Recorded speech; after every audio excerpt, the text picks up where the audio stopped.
Hey guys, so today in this video we are going to look at how to design a bust sculpture in technically four styles: realistic, exaggerated, and fantasy/surreal. First thing to remember is that you guys are designing thumbnails, and a thumbnail is a quick sketch. It's not adding a ton of detail like what I'm going to be showing with my drawings. It is a very just quick sketch to get all your big ideas across. You'll put in more details in your final designs, but for the thumbnails, you're just getting the main features, the main purpose of that design. So we're gonna first take a look at the realistic style, because this is kind of what we've been learning in class. The point of a realistic bust sculpture is to be as lifelike as possible. We want to keep all of our proportions accurate to the actual human face. Now there is some wiggle room because every person is very individual, right? We all have unique features.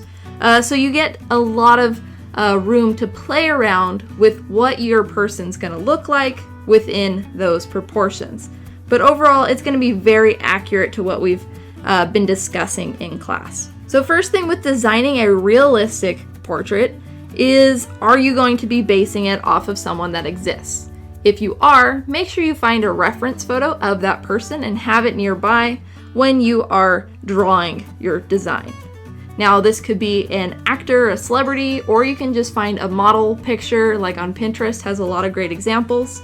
But it does not have to be a real person to be realistic.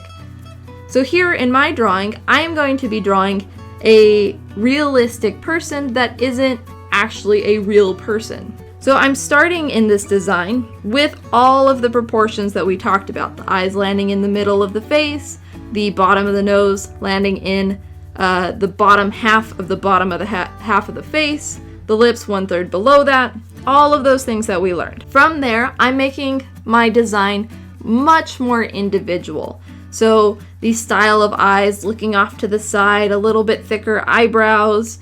I wanted a more feminine face, so I went with some more feminine details, some larger lips, and then I wanted to have a lot of fun with the hair. I thought the hair would be really fun to sculpt if it was in these two pigtail buns, and leaving a lot of room if I wanted to decide to braid it. So just kind of getting that idea across in the drawing itself. But you can see, even though this is not a real person, it looks very realistic. This looks like a person you could meet out in the world, even though I totally made up which features belonged on this person.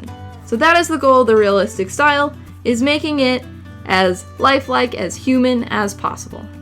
The next style of sculpture is exaggerated. In the exaggerated style, the proportions are altered purposely for design or aesthetic. Now this is really good for cartooning, and a lot of animators use exaggerated proportions to get characteristics of their characters across. So if they are a cuter character, they're gonna have a rounder face. If they're more stern, their face may be longer. You may have a very large nose, or very large eyes, or long neck, or small mouth. Whatever it is, it needs to fit the character you are designing.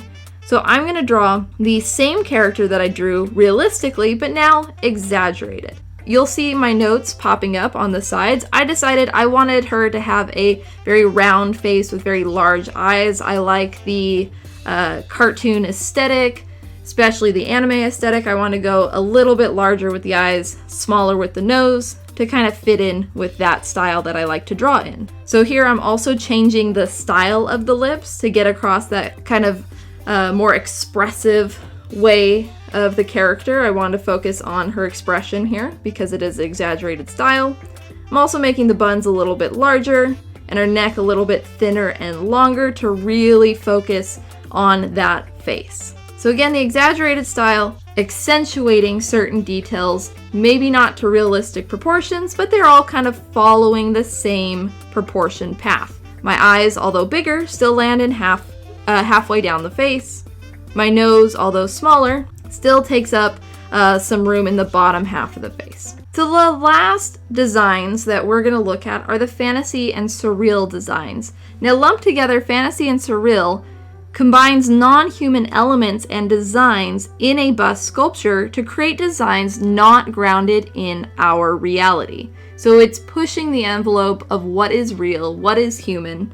And fantasy and surreal do this in a couple different ways. So I did break them down. So in the fantasy style, typically the fantasy style, you're going to be dealing with fantastical creatures, fantastical designs, things that you may see in a fantasy genre book, movie, etc. So here in my design, I'm still sticking with the same girl, but now I'm adding fantasy elements. I wanted her to be some sort of fantasy hybrid creature. I went with a dragon. So I'm going longer on the ears to create that kind of elf ear look.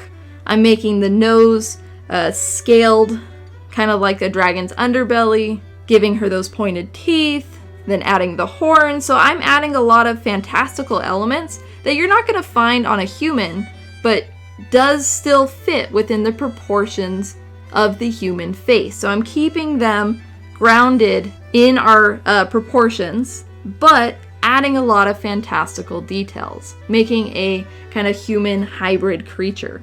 So that is one approach to doing a fantasy design, is kind of combining with a fantastical creature. Creates a very fantastical and not grounded in reality drawing. Now, surrealism handles not dealing with reality a bit differently than fantasy. Fantasy is more creature focused. Surrealism is more idea focused. So if you want to try a surreal sculpture, I would highly suggest thinking of a message that you want to portray in your drawing. So when I start designing, again, I'm starting with the same girl.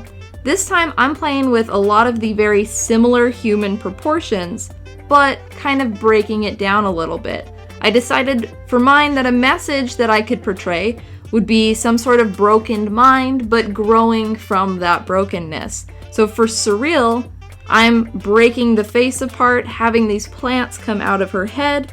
That is not something you're gonna actually see on a person, but you can see it in a surreal sculpture. Take a look at the examples provided in the Google Slides to kind of see how other artists create surreal sculptures and surreal designs, because there's a lot that you can do with surrealism. I like finding message first and then creating a design around it, just because it's really easy to center a design that way.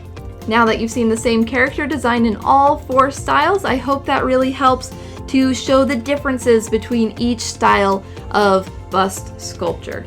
In your thumbnails, feel free to try out any of the styles, all one style, maybe just 2, whatever you would like to do. Feel free to try it. And then don't be afraid to push the envelope. If you want to do something super realistic, go for it. If you want to do something super exaggerated, go for it. Try it out, challenge yourself, and we're gonna have fun sculpting these out of clay.